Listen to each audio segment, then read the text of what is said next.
చూడాలని లేదా నీ దేవుని పట్టణము, పాడాలని లేదా దేవదూతల గీతము, నడవాలని లేదా బంగారు వీధులు, కొలవాలని లేదా యేసుని పాదాలు.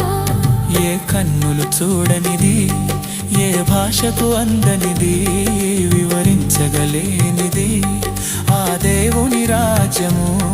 ఏ కన్నులు చూడ